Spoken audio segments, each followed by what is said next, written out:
Welcome back, everybody, to Porterverse Workbench. Just apologies in advance if the audio is a little weird. I got a new 3D printer recently, and I'm trying to keep my room ventilated for the time being until I find a new home for it. So I might hear a fan in the background, possibly, and I do apologize in advance. Anyway, so this episode, you'll notice, is quite different from most episodes of this series, as I'll be covering two models instead of one. Well, technically speaking, one new model and one updated model, these being Duck and Oliver respectively. Since Duck is the full-on new model of the collection, he'll be getting more focus compared to Oliver. Duck was a character I wanted to make for ages now, and Oliver was also in need of a dire update. Looking at these models, you'll notice that specifically Duck looks a little different from his Railway Series counterpart. I should get into that now.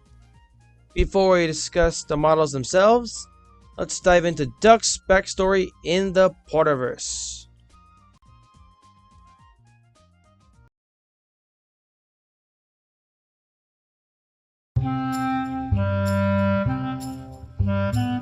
Duck was believed to have been built in the early 1930s. He was not the Pioneer 5741, at least not at first.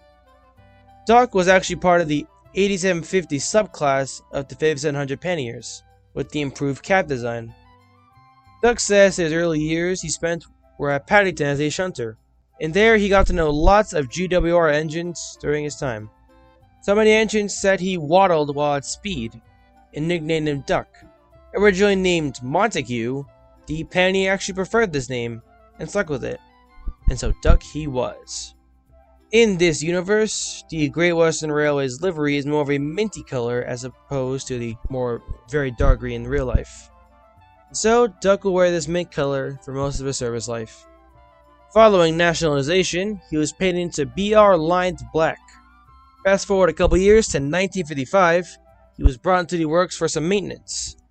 And during this time, he was somehow given the 5741 nameplates. Right after exiting the works, the Pannier was transferred to the Northwestern region, specifically on Sodor, where he would continue his shunting work as he became the station pilot for Knapford Station upon arrival. Duck recalls fighting with the big engines on a few occasions, sometimes very loudly. "We are tired of you. We don't like you. You tell tales about us to trucks. I don't. You do. I don't. You do. I don't. You do. But alas, they did forsake each other in the end. Tensions would heat up, however, with the arrival of a certain Class 08 shunter. The shunter engine, simply known as Diesel, caused quite a stir during his brief time on Sodor. His plan somehow perfectly timed right with Duck going to Wellsworth to help with the banking at the Morning Sill. During this time in 1957, Duck's sandboxes were modified to extend above the running board and hold more sand. After a good few weeks of banking trains up the hill, Duck was seen stopping a runaway, closely shaving off the front of the Crosby barbershop in the process. Fuck! By the time Duck returned to service after repairs, Diesel was sent off and was reportedly never seen again. And Duck was welcomed back to Knapford with open arms, and he would stay there for the next good few years. In 1967, the Callan branch was reopened, and Duck became the primary engine of this line. The following year saw the region gain independence from British Railways, and upon this news, Duck requested a repaint into his original GWR livery, but with NWR lettering as opposed to GWR on his sides to signify his newfound home. This little request ended up starting a precedent with some engine liveries. It was also during this time at the works that the giant sandboxes were removed. Oliver also followed suit in this new livery following his arrival. Oliver's arrival saw a handful of Great Western coaches join the line as well, most notably being Isabel, Dulcie, and Eleanor, or Old Slow Coach, as she's known. They were painted into their original GWR coach colors. Duck and Oliver actually alternate between passenger trains and goods trains on the line, and are living their absolute best lives on the Woodleston branch line. Oliver's backstory is about the same as the Railway series, but his arrival on Sodor will lead to the region separating from British Railways, and a handful of engines and rolling stock will be handed over in the deal.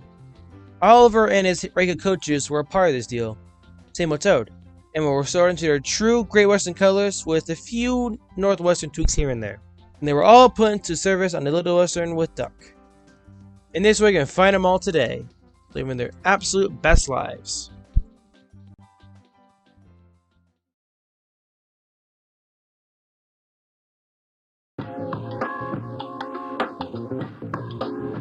Duck's model was very easy to make, to be honest.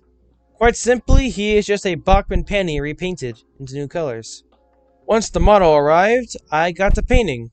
The painting process was very simple, like all my other models. First a coat of primer, and then several coats of the color. In this case being a mint green. This is a custom mixture I made years ago.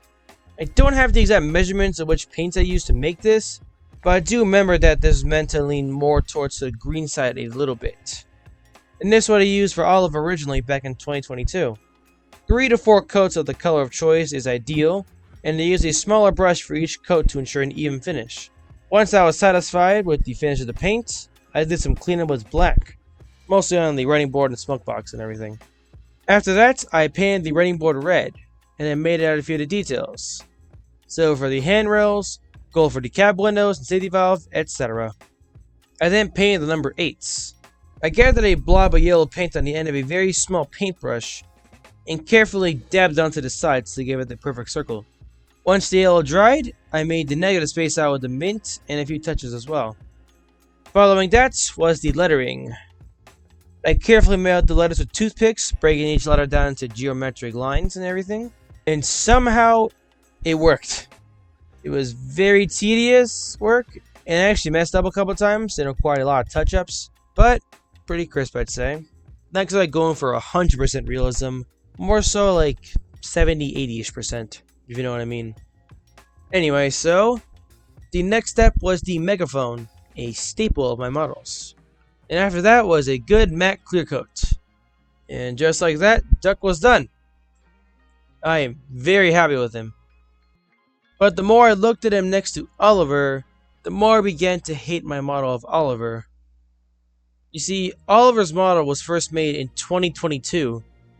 During that time, I was practically a baby when it came to my modeling skills. And this model's original condition showed that very obviously. I actually never gave this model a clear coat, and the lettering on the tanks was just awful. Like, I'm shocked to let that pass that long ago. Eventually, right after completing Duck, I said fuck it and let's redo a repaint. I dusted off the model after it was sitting idle on my desk for a while, and I sanded off the old lettering. I was going to do a full repaint as it was already the same color, so I just painted over the old lettering. And also did a few touch-ups in some areas just to brighten up the model a little more. I then made out some more details that I originally neglected, like the boiler brands and handrails. And after that, I gave the model its much overdue matte clear coat. And Oliver was now effectively reborn. And I must say, he looks so much better next to Duck now. Actually matching aesthetics now, which I really like. And I might actually make more Great Western Railway entrants in this livery. Maybe even a new character perhaps, who knows.